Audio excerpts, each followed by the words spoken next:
2. We are recording, and for all intents and purposes, we are live.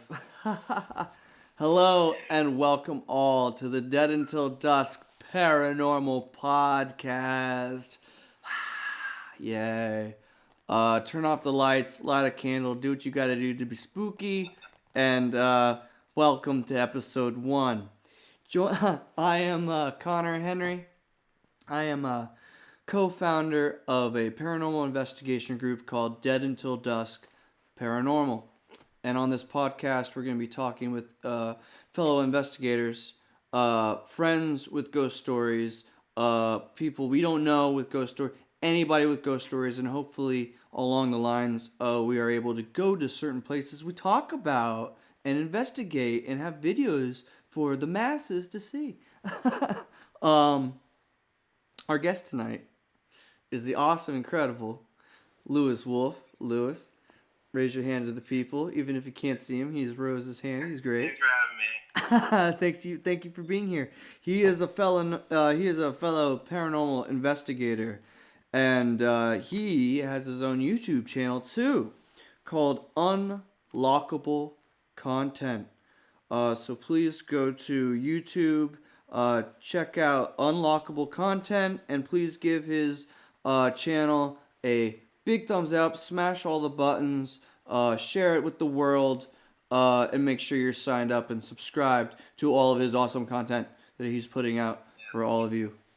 And please do the same thing with this video that you see right now. Please smash the buttons, do the likes, share everything. Thank you so much for being here, Lewis.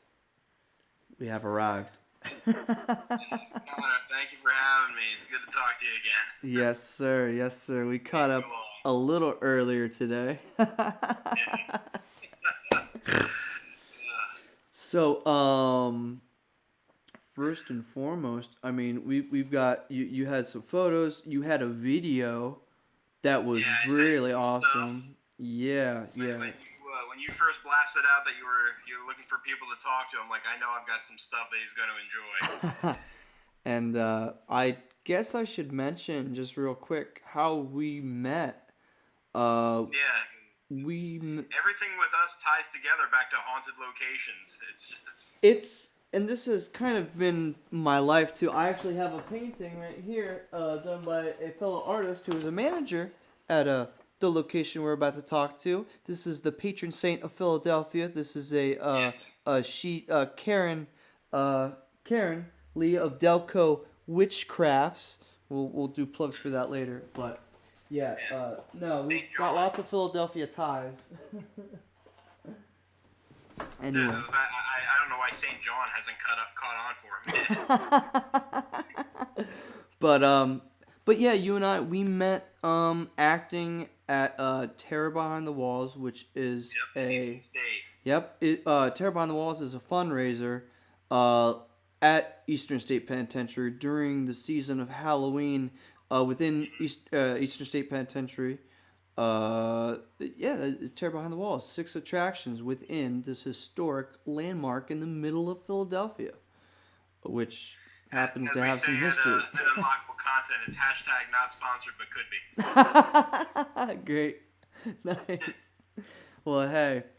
Luce and I met each other years and years ago through acting at this historic and very creepy, notable location known as Eastern State Penitentiary for their fundraiser, Terror Behind the Walls. But anyway, we are not necessarily here to talk about that. We could reminisce all day about stuff at Eastern State, and I've even investigated Eastern State before. But no, we're just going to talk about. We're talking more broad spectrum paranormal, and I've been an investigator for almost 20 years now. I'd say I started really young because I got into it when I was just pushing into my teenage years. So yeah, and I went on and off with it, but it started in my childhood when I was a single digit age, because I was convinced that the house I grew up in was haunted, and I was that weird kid, the kid that you destined to grow up to be like that kind of goofy goth kid that that everyone knew, and all the best of us are, aren't we? Yeah. Yeah, that I was always into paranormal stuff and creepier stuff and mystical stuff and spiritualism and things like that. And I remember, one time, like one of the biggest moments that stuck out to me. The house I grew up in, I always felt like I had like there was a presence there, or maybe multiple presences, and I could hear noises coming from the dark rooms. And it's an older house, but it's just you hear these sounds and they don't sound right, they don't feel right. And I remember one night, my mother and I just were hanging out in the living room one time, and we stayed up late, and we were both going upstairs to go to bed. And I was looking down the stairs. I looked over the railing, and I could see some eyes. I swear, I saw red eyes looking back at me. Mm-hmm. And I was trying to get my mom. I'm like, Mom, there's somebody right there. And she's like, No, it's fine. It's one of the cats. And I'm like, No. Number one, cats don't have red eyes in the dark. And two, we had no furniture that the cats could have been sitting on to be at that height level. Like the eyes just didn't make sense. It was too low. It was too high up to be one of the cats. It didn't make any sense. So I'm like, I was convinced that our house was haunted when I was a kid. And then I get to be my like preteen, early teenage years, and on the Sci-Fi Channel, a new show is premiering called Ghost Hunters. And all these years, I'm like, you can do that? It's not just the nonsense with Bill Murray and a proton pack. It's more than just crossing streams. Yeah, like there's a method to this. There's a science, for lack of a better term. Yeah. There's a way to like check. So I got so into that show. I watched it religiously. I sat there with pen and paper, like taking notes, learning everything I could, because I wanted to understand everything I could about the paranormal at that point, having grown up, spending 10 plus years thinking that I was in this haunted house. Yeah. Literally a haunted house. When I say that I was like studying, I mean that, because they were explaining things in that show about like the foundation and the wiring and the pipes and like chemicals, and I'm like, I was totally engrossed. I was fascinated. And I learned things like, ammonia in high concentrations can be a hallucinogen, and if you don't have like your bleach, put away properly, it can mess with your head. And, all these things, and sure enough, electricity. If you have poor wiring, you can be sensitive to that kind of thing. And sure enough, learning about that and looking over my own home, we had chemicals all around the house, paint and bleach and things like that. I had a cat with a bladder problem, and some rooms smelled like piss because of the cat, and that's ammonia right there. And so all the ammonia. Poor wire. So jury's still out on whether or not the house really was haunted or if it was me. Because even my siblings say that they've got horror stories too. So who knows? But it was my starting point. It got you on the path. So then, in my teenage years, I was living in. I grew up and I lived in the city of Philadelphia. That is my home turf. Like I said, I've investigated Eastern State Penitentiary. Yeah. I would go online and I would look for like paranormal groups, and I would see like is there like paranormal meetups, people like going to swap ghost stories or actual investigation teams. And I would meet up with different groups and different people, and I was experiencing different things during my teenage years. And I was so into it, and my mom, God rest her, she was supportive of this interest.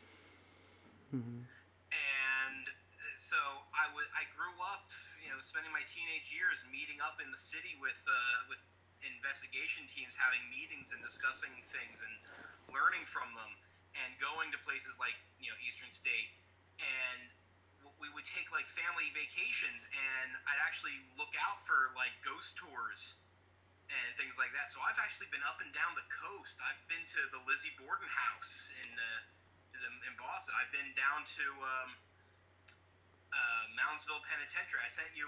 We talked about photos that I sent you. They were from Moundsville Penitentiary in West Virginia. All right. We'll go back to those pictures. Yeah. I went all the way down to Waverly Hills in Louisville.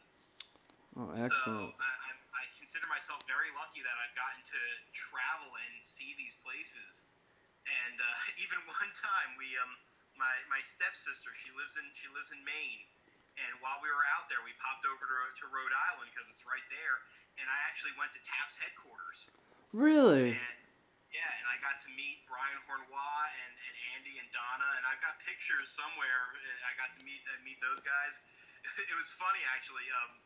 TAP's headquarters, I don't know if it's still there anymore or not, but they used to be really close to City Hall in Rhode Island. Uh-huh. And we went over to City Hall because we found the building, but we couldn't get in. It was closed. And we asked them, like, are they still there? Because, like, there was no signs or anything.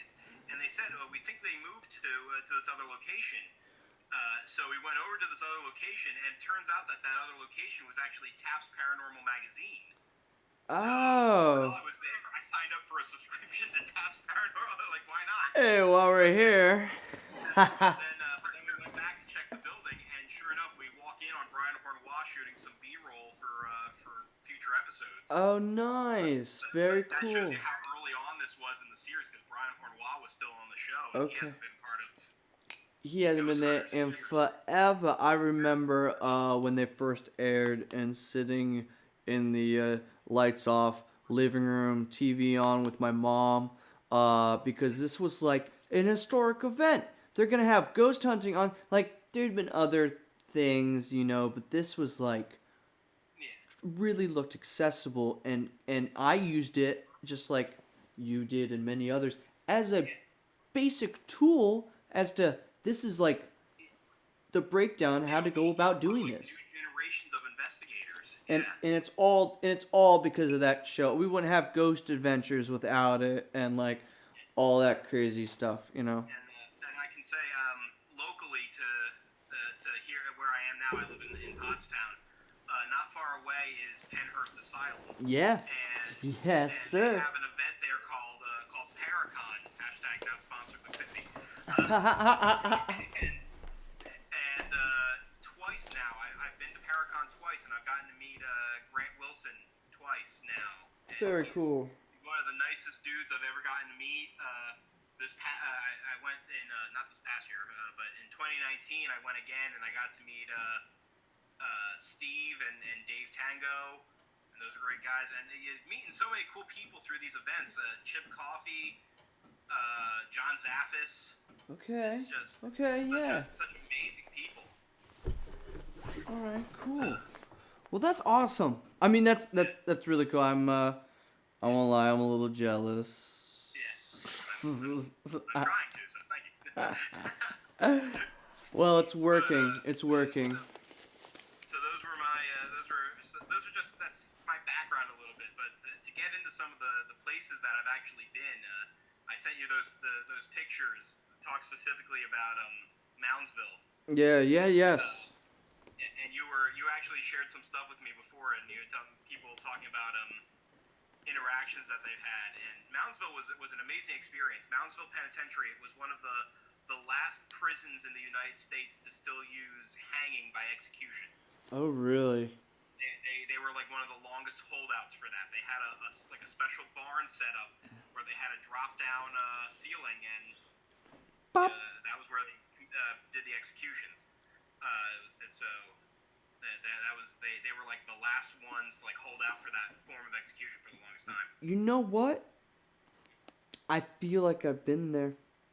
I feel like I've been as a child, for some kind of. It's a really cool layout. I mean, the whole prison layout was really cool, and it was just a fascinating building to be in. But the pictures that I sent you, it was an investigation team of about 6 of us. And we were leaving maximum security. We were in that section of the prison, and it was interesting actually. I'm one of those people that I don't go out of my way to provoke necessarily, but I'm not afraid to. I'm not afraid to stir the pot and try to kick up some activity. I feel you. It was actually known to house white supremacists and neo-Nazis and things like that in their maximum security section. So I'm Jewish, and I'm not afraid to admit it. And I actually walk around with a yarmulke on me all the time. So I had my yarmulke with me at the investigation. So we're walking around maximum security, and I actually pull out the yarmulke, Yes. and I start walking around during the investigation with the yarmulke on. And I actually swear at one point I'm walking around and I feel a pain in my lower back on my side. Oh And my I God. go to the investigation leader and I ask her, like, can you take a look at me? Because it's like I've got this stinging feeling, and I've got this big red mark on my back now. And it just came out of nowhere. And it's like I was walking around one of the cells that they said housed a white supremacist in it. So it's like, hey, here's my body of proof. But Oh the my picture God. that I sent you, Yeah. we were leaving maximum security. We were walking single file. I was the last person in a row of 6 people, and I just got this feeling. I'm holding a little digital camera. And it's like, I just got this feeling all of a sudden. I felt it like shiver through my body. I'm like, I need to take a picture. I just need to turn around and take a picture right now. Yeah. So I didn't even get to turn all the way around. I just put the camera over my shoulder and clicked. I turned like halfway. Yeah. Like, click. And I'm trying to pull them up right now. I didn't see anything when I was there. Obviously, I just got this feeling. But I turned. But later on, I went to look at the picture, and you see it. There's this bizarre white-orange light down at the bottom half of the screen, and you can see there's a main light that you can see, and that was my headlamp. I always loved wearing a headlamp because it kept me hands-free. Yeah. So I could use a camera or an EMF So meter. Or, I'm gonna try right now. Is this what you're talking about? Yeah, that's that white-orange thing, but that's the other picture. Okay. I wasn't sure. That I was going to get into. Okay. That's because I had that picture for years. I was a teenager when I took that picture. I was like 15, 16 years old when I took that picture. Excuse me. So then years later, I had that picture, and I was talking to a friend in college. And he was a photography major. And he said, I'd like to look at some of the pictures you have from your ghost hunting experiences. So I showed him that picture. He said, I will be your vouch for life. I will always stand by and let people know that you took this picture 100%. Let me take this picture, let me put it in Photoshop and just raise the shadow. Okay. I just want to see what happens if I lighten the image. Okay. So that was the one that you were showing up. And if you look closely at it, that space now, that right-hand side of the screen where that orange bit is, if you look at the rest of it, everyone I've ever shown it to swears they can see the shape of a person, and it looks like the person walking. Like I caught that person in mid-stride. If you look at where that orange-white light is, you can make out the shape of a leg bending one way and then sticking out. So it's like I caught this person, whatever this entity was, in like mid-walk. So I don't know how fast or slow they were going.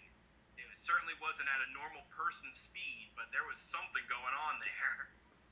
And I remember I was dating a girl at the time. She was an animation major, and she looked at the picture after we printed that out, and she's like, let me see something.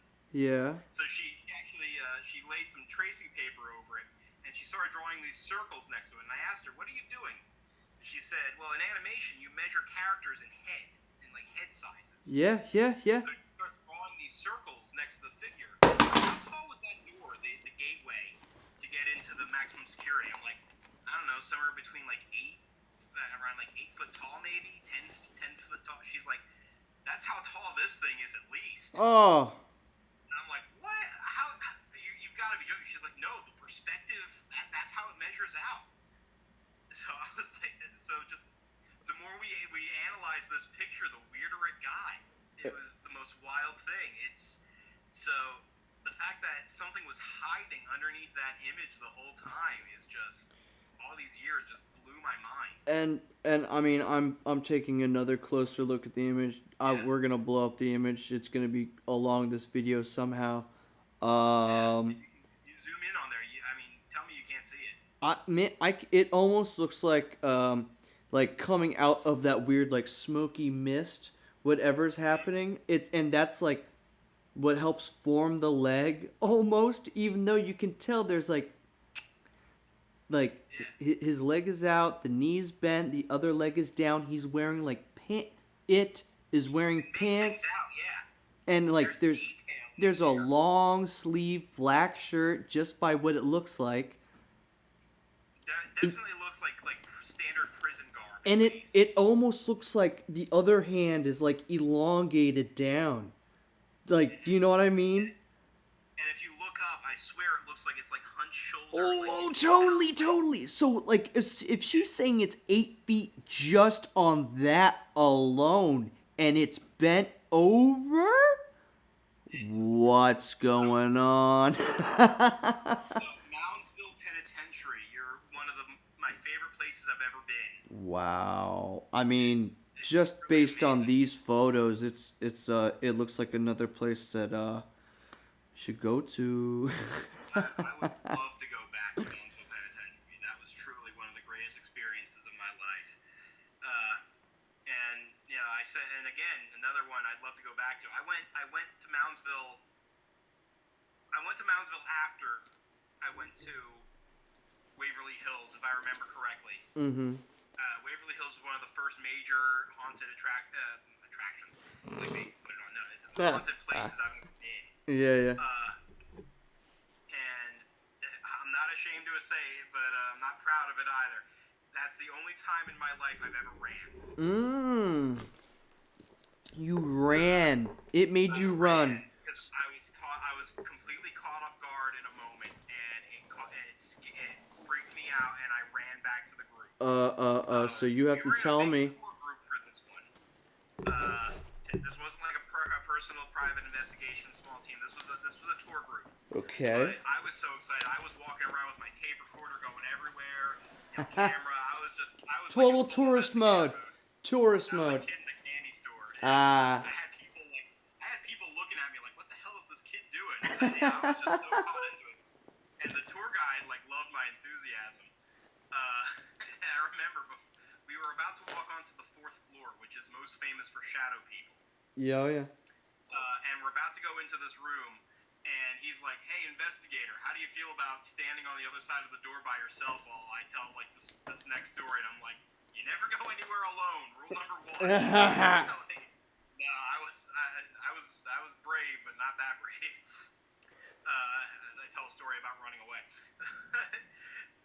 So we're standing at the end of this hall, and you're standing there, and you can see them. I swear, it's just activity out the wazoo. You can stand there at one end of the hall, and you can just see shadows moving. Oh. So we're standing there, and the tour guide's like, "All right, so for anybody that's curious to really see the contrast difference of people moving versus these shadows, who wants to walk down this hallway?" So me and this other person who I did not know, because they were just a random guest on this tour, we're walking elbow to elbow down this hall. I'm holding my tape recorder, and I'm looking all every which way, and I'm walking elbow to elbow with this person, and there's doors. It's like every 2 feet there's a door again to another room, like a personal private room in this hospital. And we're walking, and I'm looking around, and I see standing in the doorway of one of those doors what clearly looks like the pasty white apparition of a young boy. Like I can make out bowl cut, I can make out hair. It's a young boy child. Oh my gosh. Maybe no more than 4 foot tall, just standing there in that doorway. And I'm standing there, and I'm walking, and I look down, and I see it, and I take a few more steps, and I'm like, did I just see what I thought I saw? So I turn and I look back, and it's gone. And in that moment, I don't know what clicked on me, but I freaked out in that moment because there's one of the more famous haunts of that building is a young boy ghost that they named Timmy. Oh, okay. So I'm just like, oh my god, did I really just see Timmy? Did I just see this ghost, this famous ghost child? Now, did you already know about this boy's name, Timmy? Did you already know that? I knew. Well, yeah, I did my research on the building. So Timmy, the idea of Timmy was something that It was already in. that I knew about. I learned about Waverly Hills again because the Sci-Fi Channel, they were promoting a movie that was coming out soon called Death Tunnel, produced by two brothers that make ghost movies and ghost documentaries, the Booth brothers. Yep. So Yep. they made a documentary that they made about them making the movie called Spooked: The Ghosts of Waverly Hills. And after I learned about that movie, I saw that documentary. I learned about Waverly Hills, and I was just obsessed with this building, this old tuberculosis hospital. And years later, I actually found the Booth brothers on Facebook of all places, and I talk to them every once in a while. I've actually got a really nice relationship with Christopher St. Booth. Excellent. In fact, I was just telling you a story. He shared this photo about of his leg one time because he said he was doing some filming for another documentary, and he woke up and his leg had these like scratch marks on it. And everyone in the comment section of this picture is like, we're like, burn sage, we're sending prayers, we're doing it. And I'm like, hey, do you have a metal frame on your bed? Do you remember like banging your leg anywhere? And people turned on me in the comment section hard. They were like, he's an expert and he knows, and you shouldn't question it. And it was a whole thing. And he actually messaged me directly after that. He's like, I'm sorry for the way people are responding to you. You're asking the right questions. You're being an investigator, and I want to give you credit for that. And that was one of the greatest moments of my life, was getting that message, that recognition from somebody that I was looking up to since I was a teenager. Yeah. After I learned about their production company and their documentaries and their movies. So, but anyway, going back to Timmy. So after I saw that little boy ghost, and it clicked in my head what I just saw, I didn't know how to process it, so I just turned and ran back to the group. I felt really bad because I left that person that I was walking with alone. Now wait, hold on. Did the person you were with, did they see anything at all? No, they didn't. I remember I said like, I swear I saw this. Like, I didn't see anything, but I swear I saw this boy in this doorway, and I tell you, I love people that are like hardcore believers in the paranormal. Like, it's cool that you believe, but sometimes like you forget that debunking is supposed to be a thing. And like the people that are like, any old noise it must be a ghost. Like, you need to settle down. But the people that are even worse than that are the hardcore deniers. Because I remember I told this story to other people, and they're like, you realize that's just a hologram projection, right? I'm like, are you serious? This dilapidated building is going to spend thousands and thousands upon tens of thousands of dollars for technology that is not perfected to project a ghost boy's image rather than fix this historic. Like, do you hear yourself? Where's your own logic going? Yeah, no, no, I hear you. No, once you believe that it's absolutely not true, it's absolutely not true, and there's no, it's like, okay, okay. So there's a right and wrong way to be into the paranormal, and being a skeptic is perfectly fine. Absolutely. But, you learn when you do this long enough, and you do the research, and you've had experiences, and you realize it's almost like an SAT thing. All hauntings are paranormal, but not all paranormal is haunting. It's haunting. Exactly. No, you have it absolutely right, my friend. You have it absolutely right. So, so those were my teenage years, going up and down the coast and seeing these places and meeting learning about a lot of these people, and then years later, I only went to Paracon in the last like 3 years, so that was recent for me getting to meet those guys at Paracon. But going to TAP's headquarters, that was the thing when I was a teenager. And when you're investigating, unless you're like really doing this like hardcore and making it your life, you go through phases going in and out of it. And I was out of it for a while, and then I got to college, and I had a group of friends that were also interested in this sort of thing. And we decided, why don't we try and make an investigation group while we're in college? And one of the nice things about the school that we went to was that if you could show enough student body interest, you could turn it into a school club, and you would get school funding. So I went to the Art Institute in Philadelphia, and we had enough students that were interested, and we managed to get school funding, and we got them to buy a lot of equipment for us, which was really nice. And I called it AIGH. And now you are truly in Bill Murray Ghostbusters territory. You know, like now things are becoming even more full circle for you. Yeah. All right, I love it. Keep it going. So I called it AIGH because I had this idea in my head that I could, if we were able to create something that could get enough attention outside of just our own school building, but have it reach out to the other art institutes that exist nationwide, it wouldn't just be like the Art Institute Philadelphia goes. No, I wanted it. My dream, my goal, my vision was to have Art Institute nationwide, like collaborating schools, and have like some kind of network between all of the colleges, and have this like unified organization of Art Institute Ghost. That was my dream. I dreamed very big. Yeah. You know, I was in college, and the real world had not been beating me down yet. So I didn't know yet. But we had this club, we had this organization, and we were networking, and we got to meet some really cool people through it.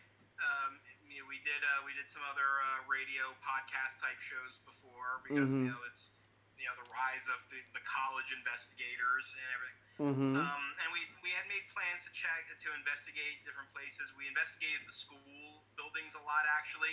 Okay. The school at the end of every quarter system, they had a lock-in. We got to stay in the building overnight and like work on like finals and things like that.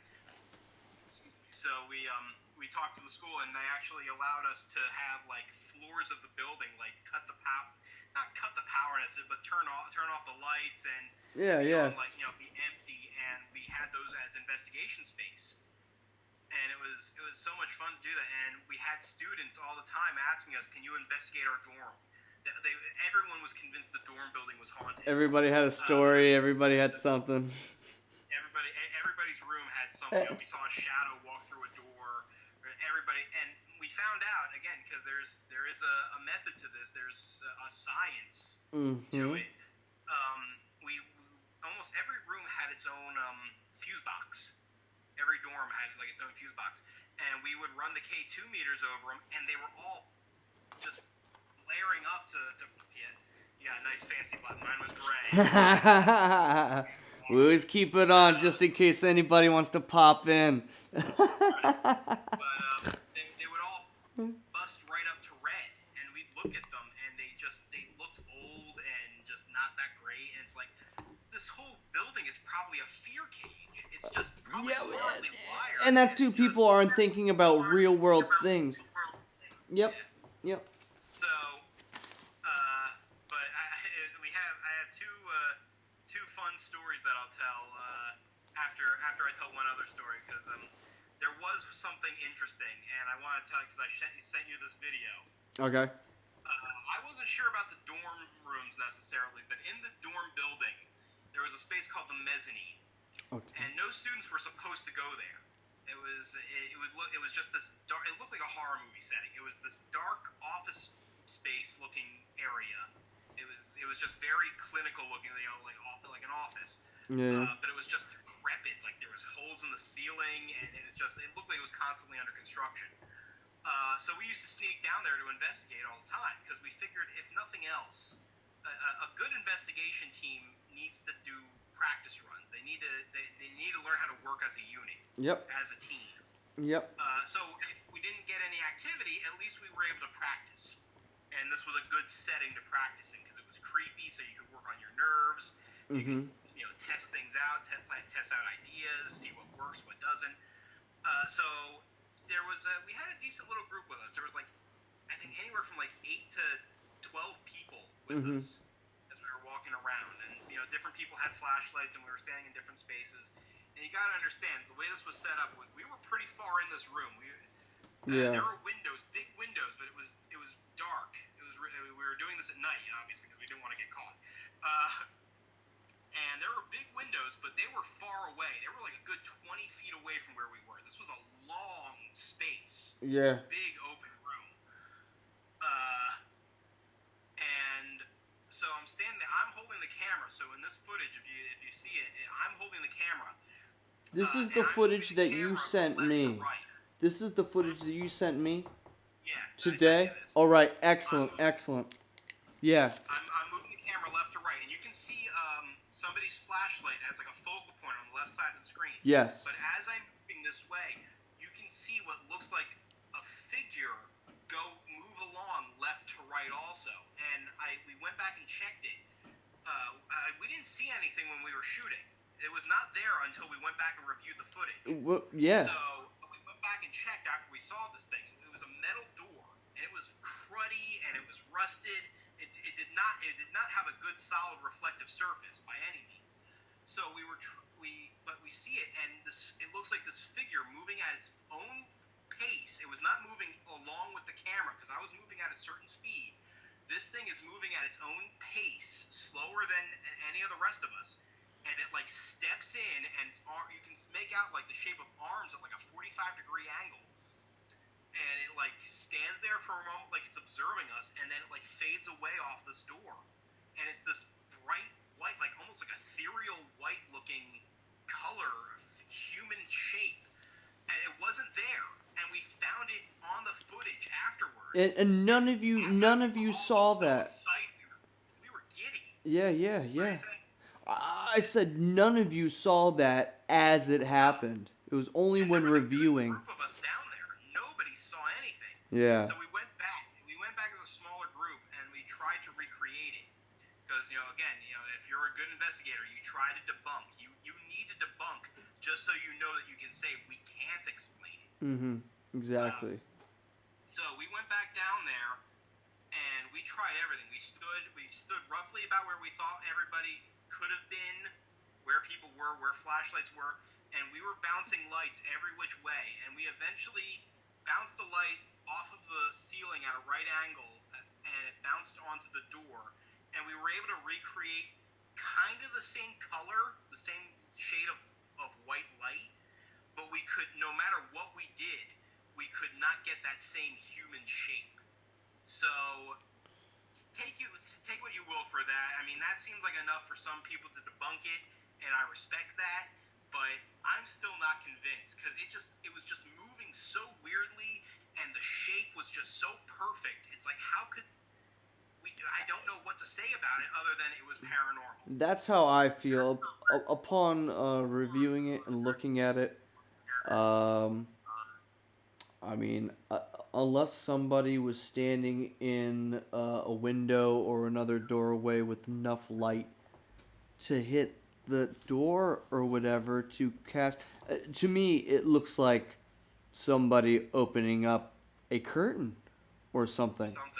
And then I show it to somebody else, and they say it looks like somebody wearing a cape and turning around, and that's totally not what I see. But I definitely see a shape, and maybe it's just the way my brain works and the way I see things.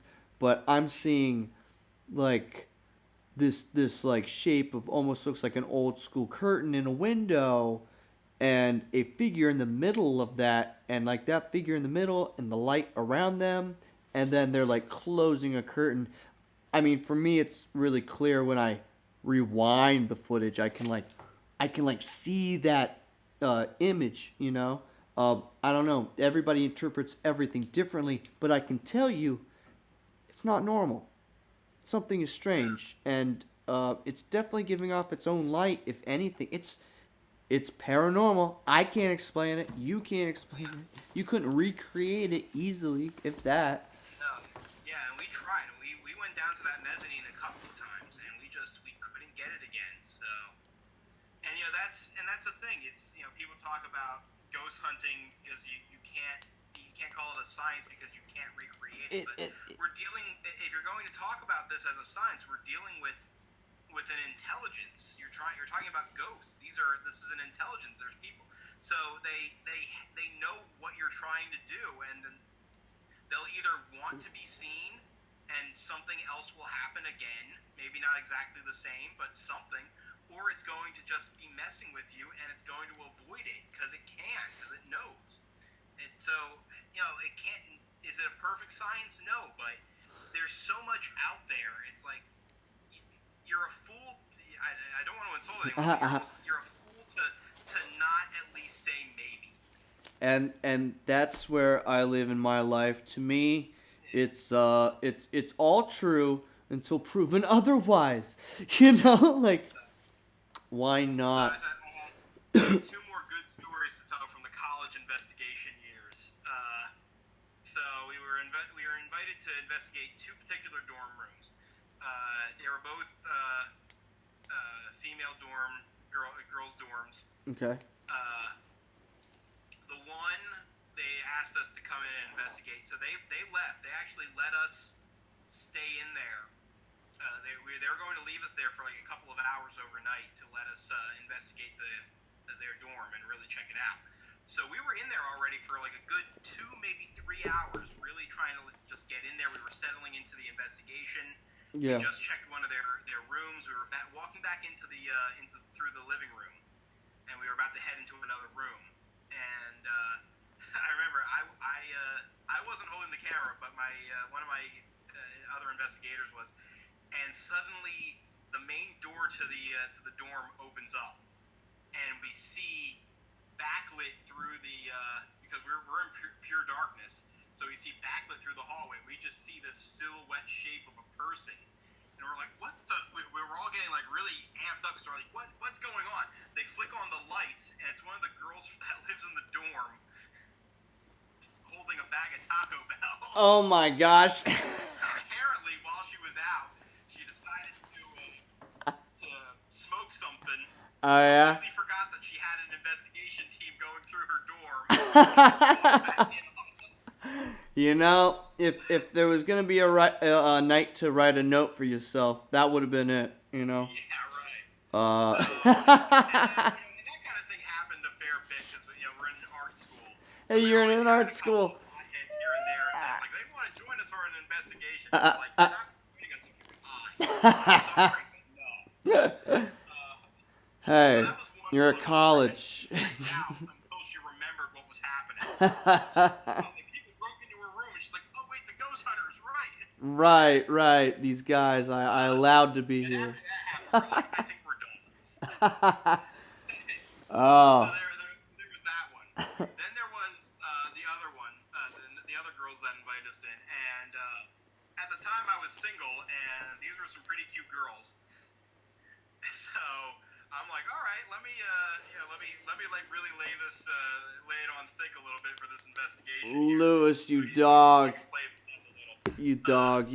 Yeah. I asked the one girl, like, where were some experiences happening? And she said a lot of it happened around my bed, near my bed. So I'm like, okay, so let me check around the bed. So I get down there. I'm standing up on her bed. I'm checking with the K2 meter to like see around if the wiring or any space around her bed. And she's there. She's watching us try to do this investigation.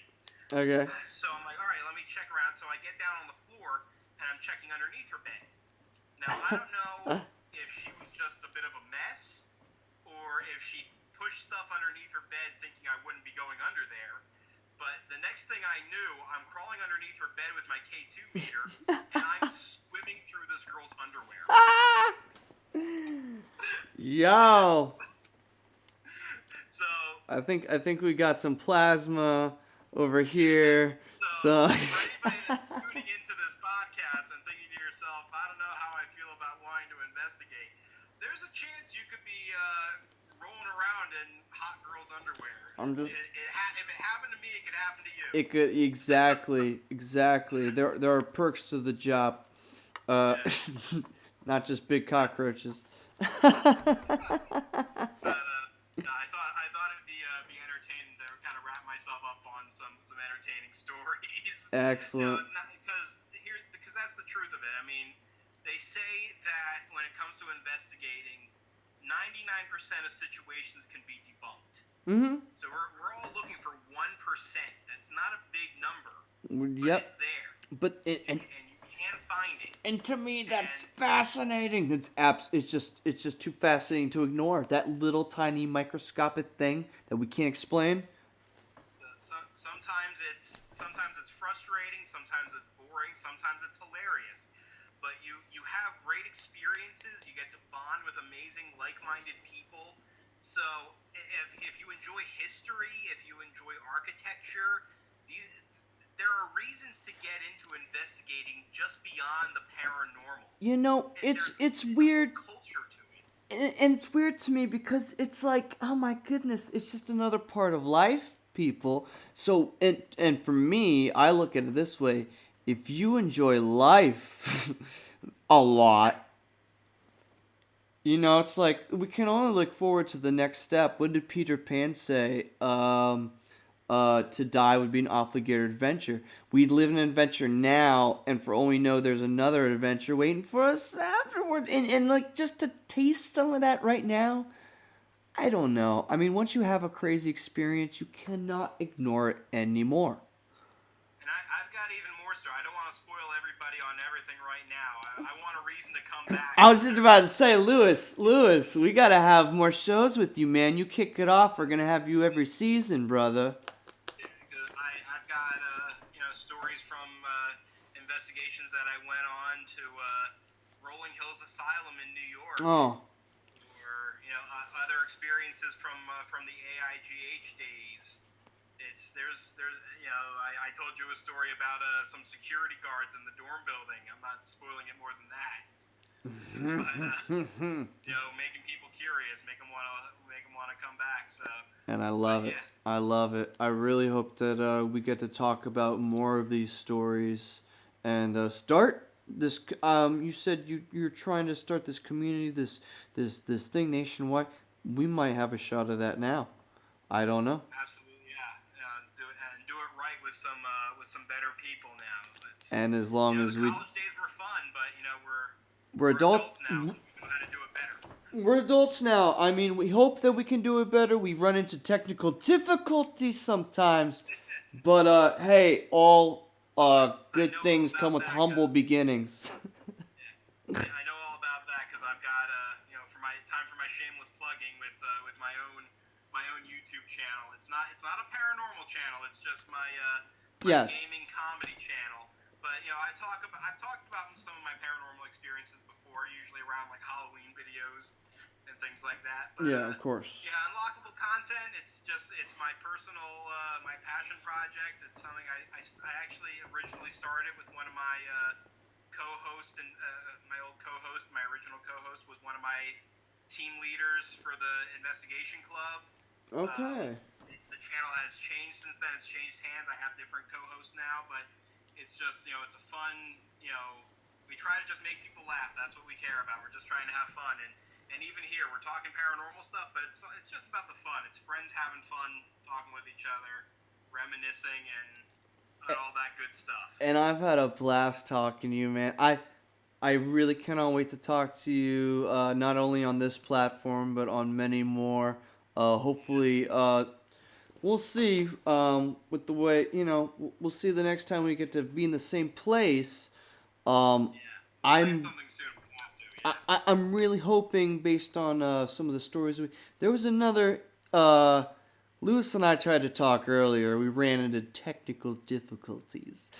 But in between then, some friends of mine stopped over and they had a very interesting story. So I might add that in here somewhere. But I'm hoping one day we might all get together and experience some of the stuff that was talked about during the story that just happened to... Oh yeah, because you heard it. I sent it to you. After it happened, I sent it to you.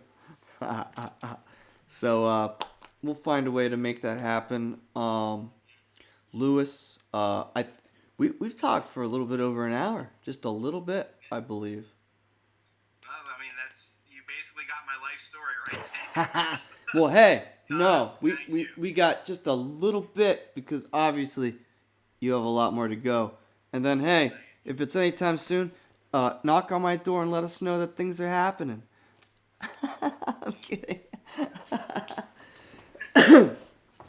Lewis, thank you so much for, for being interested, for being my friend, and for being an awesome paranormal investigator who's committed, and you have a good soul, and this is great. This is a great way to start whatever it is. This is. Wherever this goes, we got off on the right foot here. Hey. Thank you, Connor, and I'm looking forward to seeing what comes next with this and for you and it just wishing you well. Excellent, brother. I am wishing you and all of yours the best, all my love. Spooky, spooky, spooky awesomeness. And we will be in touch very soon, man. Very soon. All right. Well, yet again, this is our guest was Lewis Wolf, and his channel is Unlockable Content on YouTube. Don't forget to hit that like button and subscribe. Hit the bell for the ding, the notification. It's comedy, it's fun, it's gaming, it's everything you want. And while you're there, hit our like, our share, our subscription. Bloody blue. Ladies and gentlemen, I hope you have all had a spooky evening. Thank you for joining us. Lewis, take care, my friend. All right. So that was the show. Okay. No, I think that even flowed better than the first time. I think rehearsing is always a good thing to do. And and do you want to see my notes? I mean, honest to God, do you want to see my notes here? I think I saw something that said like fat ass or big ass. I was on the phone with a friend last night, and like she's talking to somebody, and I'm like, I can't do this, and she's like, why? I'm like, you know. So I hope that didn't pop up too much during the show, but these are my notes. It's just like all this chicken scratch, you know. Like I said, it was really loose, but man, I love talking to you. I hope we keep on doing it for real. Yeah, absolutely. I hope you didn't feel like I talked over you or I stole it too much. I can No. Because of our little rehearsals earlier. I don't know if you know Art Bell, or if you have you ever heard Art Bell before. The Art Bell on Coast to Coast. Yeah. Okay, and then he did Ghost to Ghost Halloween nights. Well, I love that program, man. And like every year, I just like listen to like every single time I drive to Terror Behind the Walls to go to work. Like before, like I was there in the city actually working, like driving there for 2.5 hours. I'm listening to Art Bell doing his Ghost to Ghost ghost stories, and like the whole point of this is for you to tell the story. We're gonna do film. I'm gonna have plenty of time to talk my ass off. My throat's going because I've been talking all fucking day. So you were perfect. This was about you getting all of your information out. I'm gonna have plenty of time to talk my ass off any other time of the day. This was beautiful. I like what happened here way better than what happened before. I'm so glad everything got all fucked up. I mean, it's funny because I'm just so much more used to like the performer nature. I mean, yeah, we both did Terror Behind the Walls, but before I did the YouTube, I was doing stand-up comedy. So Hey man, I just got so used to trying to interact and just play up to things.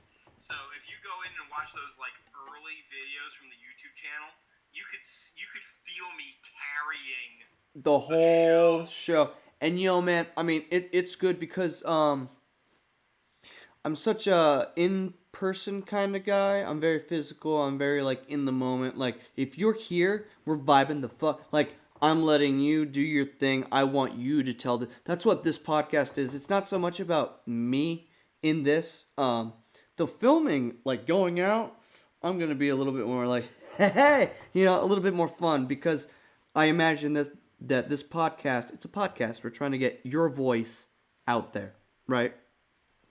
So right now it's about your voice, my persona, my thing. It's whatever. I'm the dude with the hat and the stuff. Like, we'll go out and do the thing, and then it's whatever. I'm just glad that you got your story out, because I'm sick to death of hearing myself half the time. So it's okay. It's all good. No, this was good. Thank you. You'll have to let me know when you got it up and ready to go, because I can't wait to hear it back again and see it. Whatever you do with it. I've got a little bit of it. I recorded some of it on my phone. I'm probably gonna like send it back to you. I only started like maybe half an hour in or some shit. I don't even know. But I figured I'd try to get a backup on my phone. So maybe I'll send you that just so you know, like, there's that. Yeah, I'm gonna try to get editing as soon as possible. Maybe add in a little segment. Try to get like the videos in like a comment section on YouTube. Find out where the hell I'm putting this. I know I'm just getting the content now and making sure I have some stuff, you know?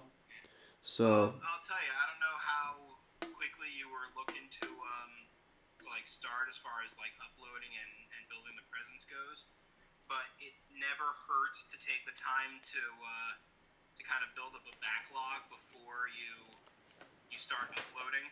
that's what I'm. I can remember when we first started the channel way back when.